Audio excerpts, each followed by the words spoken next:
So this video is I'm going to call it, it's got a title, it's called The Journey of My Heart,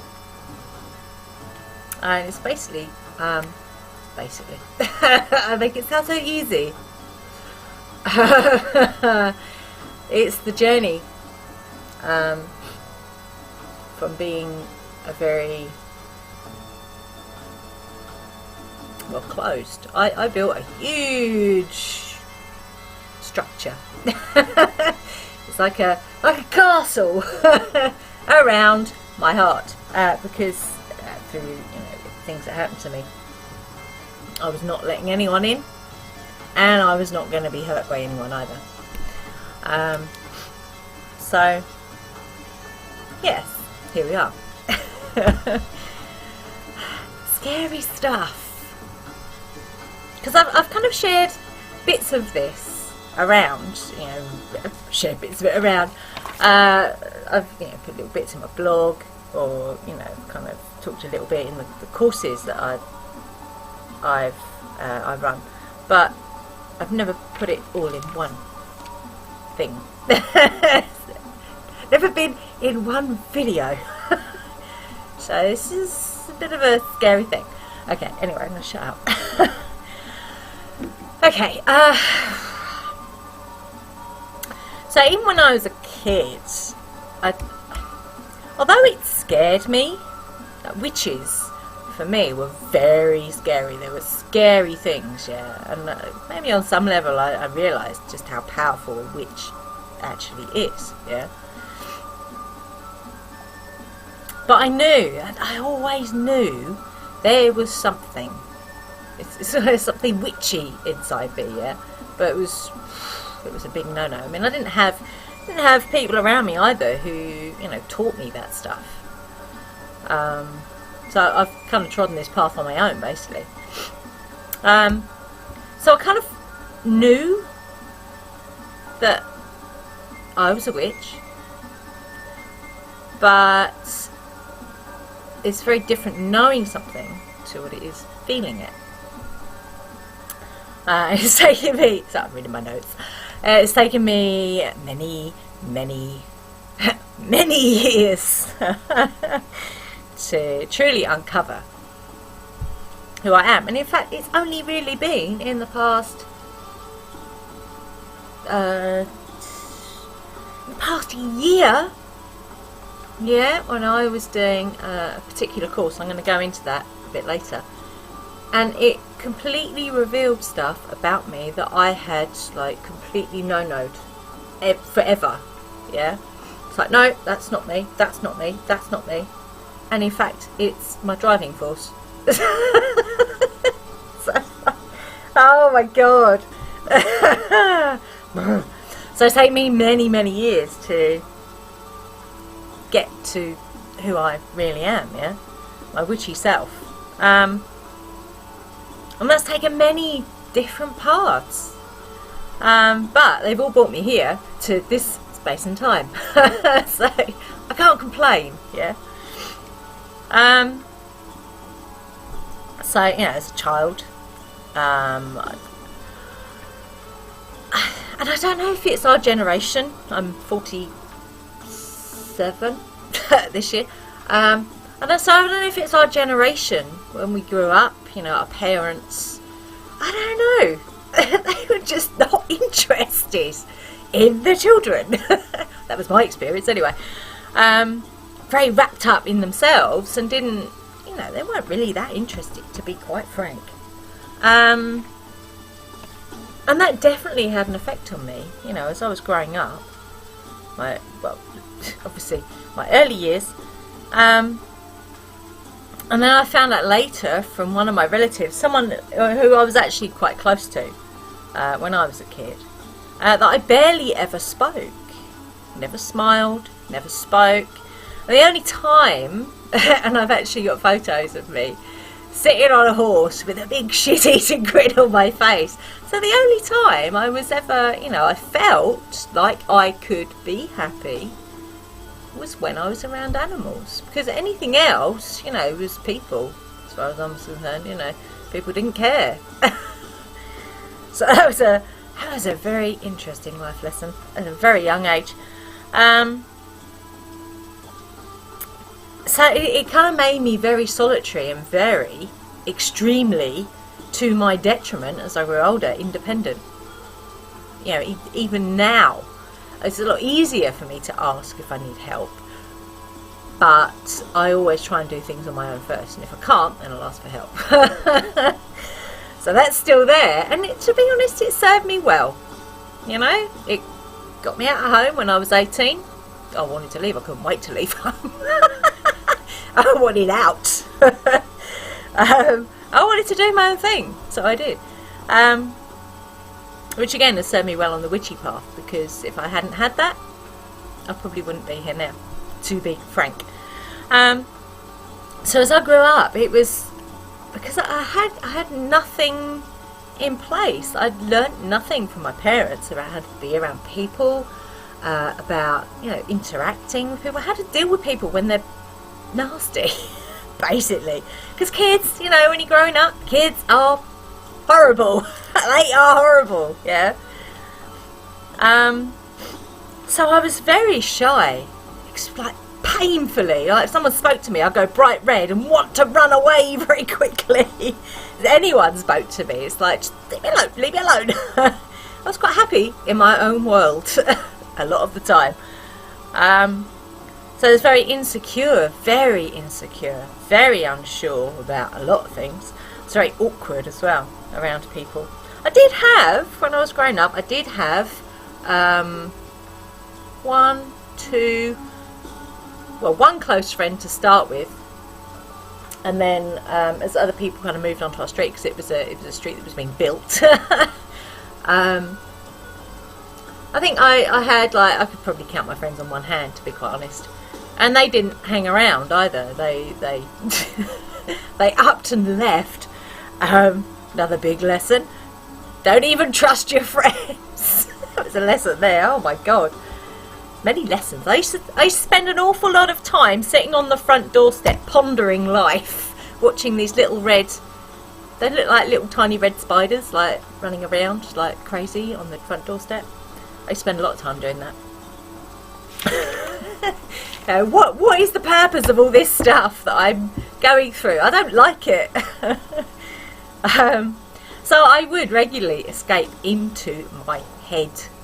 Yeah, I had a whole world in there. And I don't tell many people this. I actually invited my closest friend. I actually said to her, "Do you want to play this game?" And she's like, "What is it?" And it was called Press Button House. It's like a house of the future, which you press a button and your food would come out of the wall and things like that, you know. But it was all in here. It was all up here. And, you know, she was like, "Oh yeah, that sounds really cool actually." So, yeah. So I used to spend a lot of time in there, in my own head. And it was actually more real to me than, you know, this world that, you know, I had chosen. At the time, I didn't know why. Because, you know, the world out there, my world, it wasn't very nice. Didn't like it. Did not like it. You know, when I went to school, you know, the bullying was... And I could not understand it. For the life of me, I could not understand it. I was just being, you know, quiet.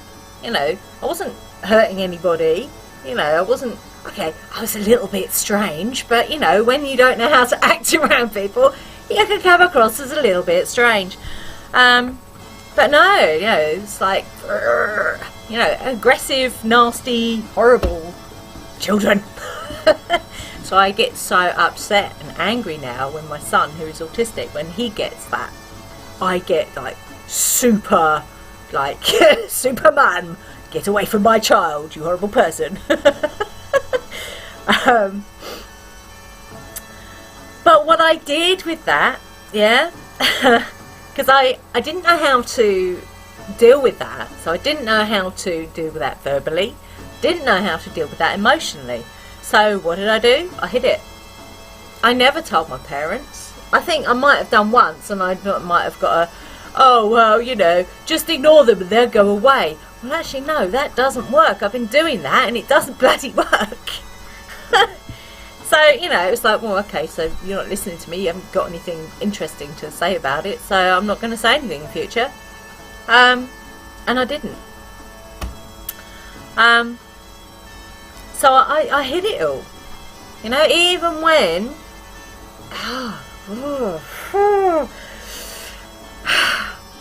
even when people that I thought were my friends were turning on me, it's like I'd show nothing. I pretend nothing was happening. Nothing wrong. Nothing wrong here. Nothing to see here. Yeah? And it's... my anthem. Oh, this was junior school. Infant school wasn't so bad because, you know, kids are a bit younger then. They're a bit more accepting. But as they get older... Oh, weird thing going on my hair there. As they get older, they get really... It's horrible. My anthem all the way through junior school was Simon and Garfunkel's I Am a Rock. And I used to, it's like, I learned all the words of that and I used to sing it to myself. It's like, no one's going to bloody well get me because I am a rock, you know. I'm not feeling nothing. And in fact, that was my anthem for many years. It's like, you know, you steal yourself from the world and the nastiness of it all, because, you know, well, even now, you know, I've been, you know, walk down the street, you know, I get people yelling at me down the street. It's like, the thing is, now I have the tools to deal with it. sometimes if I'm pulled up by a security guard just for going in a shop, just because I look different, I tell you to shut up and go away and walk out. Yeah, otherwise I put my shield up, you know, it's all good. But yeah, that age, you know, and all through my 20s even, I would, you know, it, you know, that wall was slowly getting higher and higher and thicker as well, you know. And I used to joke to people, because I was very aggressive, and I used to think I was just being assertive, but no, I was actually very aggressive, and that came out with drinking, big time. And so I used to joke to people, no, you know, it's like, you know, it's not a wall, it's just a curtain. You know, I could peek behind it, you know, people would come in, but they couldn't. Actually, they couldn't. There was no one getting in that. So it kind of turned inward, all that, you know, it went inward, and I didn't realise at that age what that would do, because I nearly walked down the same path as my mum had walked, being very bitter, and it made her really, really ill. I nearly, oh God, I was so close to going down that rabbit hole, yeah. And what I didn't realise at that age was I was actually feeling everything, but it was you know, it was feeling things very deeply. You know, when my best friend decided that she didn't want to be friends with me anymore, and she went off with these other friends, and they turned around and said, no, you're not going to be one of our friends. It was like it's like the end of my world, literally, yeah. But I didn't show it. Nah, did not show it. And because I didn't know how to manage those feelings, and you know, it hurt, but I had no coping mechanism, nothing, other than to shut down even further. And that went on for a very long time. You know, and I'd spend, you know, so many years, you know, denying how I felt about things, or, you know, pretending that I was a certain way. And what's interesting is that, yeah, things would leak out if I'd been drinking, or it was also, you know, went through a few years of taking drugs. You know, these things would kind of leach out. You know, and usually or with alcohol especially, with, you know, like being quite aggressive towards people. Either that or collapsing in a heap and crying uncontrollably for hours on end. It's like, and people didn't know how to take that. You know, you can go from one extreme to the other. So, you know, it was hard to be experiencing that, but it must have been really hard for other people as well. But I did use alcohol as a way to boost my confidence.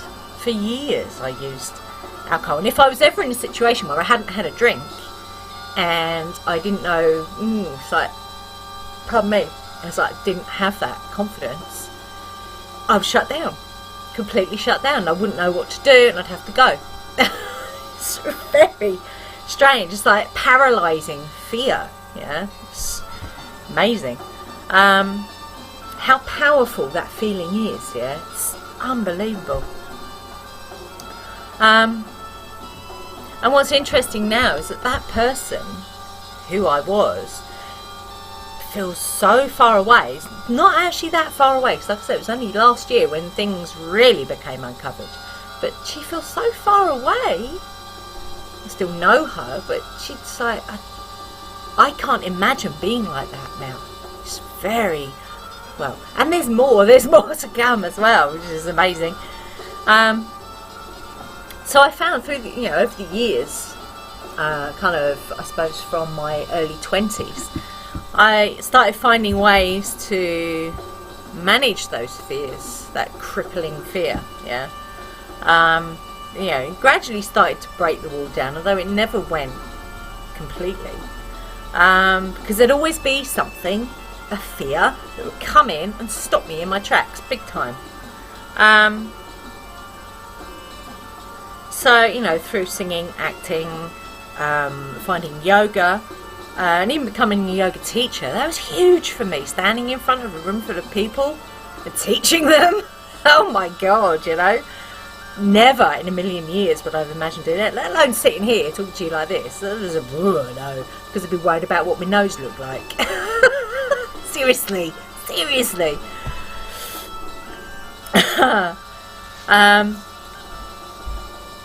But the one thing which has been instrumental in opening doors for me was fully stepping into my path of witchcraft, embracing my inner witch. And that was the thing that I was most scared of as a kid. I was petrified of witches as a kid, absolutely petrified. I don't know why. It's very peculiar. Because like I say, no one in my family was, you know, had ever said anything about that. It was very, very odd.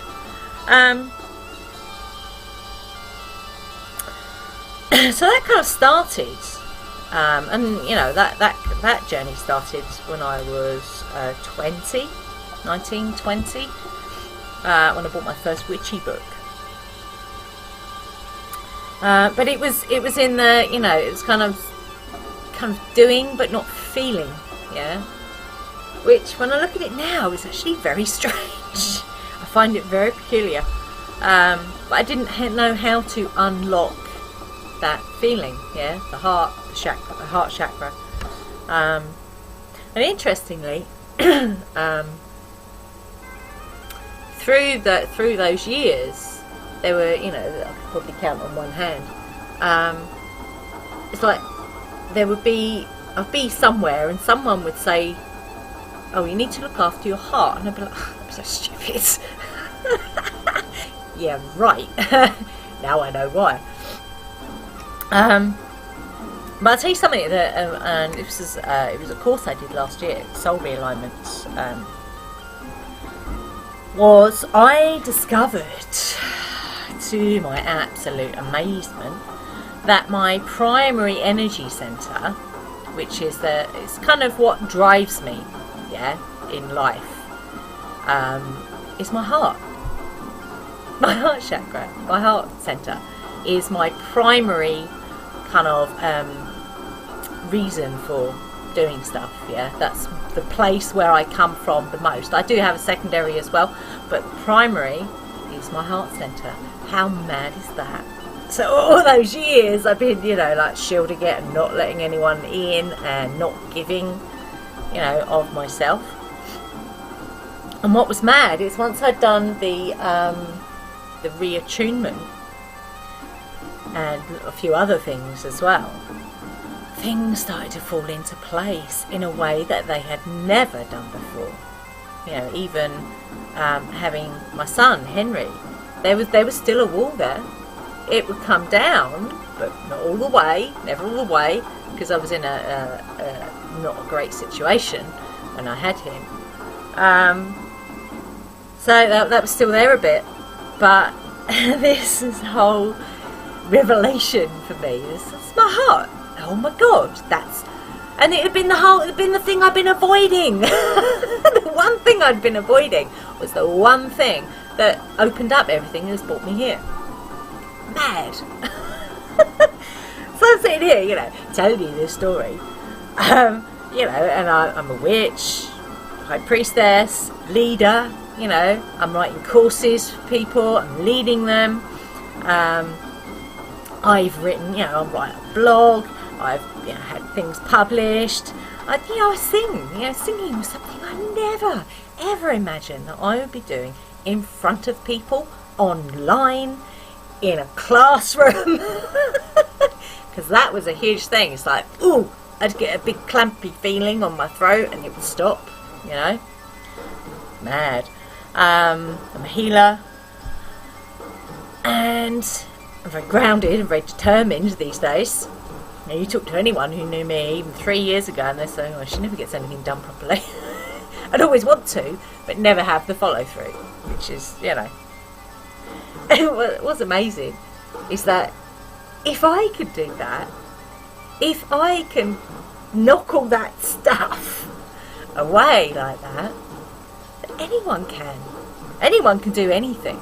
Yeah, it is quite amazing. Because those fears, all those fears that I had around, you know, all those things, singing, you know, standing up in front of people and talking, putting myself on video, not worrying about what my nose looks like or what I sound like or what I look like, you know. And it sounds, I have to remember though what that was like, because it paralysed me. It would absolutely paralyse me into non-action. Yeah. And it was, you know, it was a choice. It was a choice. I chose to believe those things. I chose to take that path. It's always a choice. Always a choice. But those things never came. They never happened. You know, I didn't drop down dead because I stood up in front of a load of people and spoke. You know, I wasn't, you know, poofed out of existence for, I don't know, teaching a yoga class. You know, these things never happened. But what did happen is when I chose to make a different decision, go a different way, it just unfurled. The whole thing just like unfurled. And what's interesting is that recently, that's my notes. That's my notes I'm pointing at.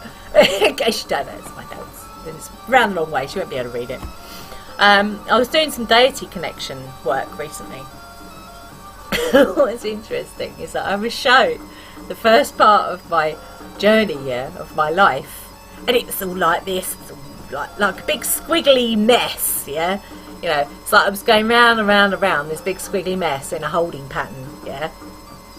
And what I was told is, now your path is straight. You're on the path. This is the path, and it's straight. There's no messing around anymore. Yes, you might go off there and have a look and come back. You might go over there and have a look and come back. But you are on your path. And I'm like, how many years has this been in the making? So it's very easy to get stuck in those holding patterns. But it's a choice. You can choose to go, actually, you know, I don't want to do that anymore. It's not working for me. So I'll tell you what I'm going to do. I'm going to get off this boat. I'm going to get on that one. I'm going to go over there. Thank you very much. And it sounds easy. And really it is. It's a choice. Yeah, you can choose to do that. And I've been listening to so many people talking about in the doing. I think even Nicola talks about it's in the doing. In the doing is when you start rewiring your brain. Yeah, it's very important.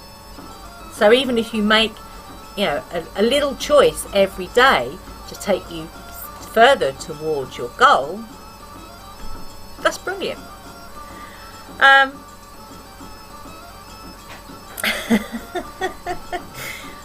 So my heart is a work in progress. It's always a work in progress. You know, now and again, so it'll come up, and you know, the wall doesn't come up, but I kind of take a step back. No, okay, no, that's not fine. That's all right. I can do that.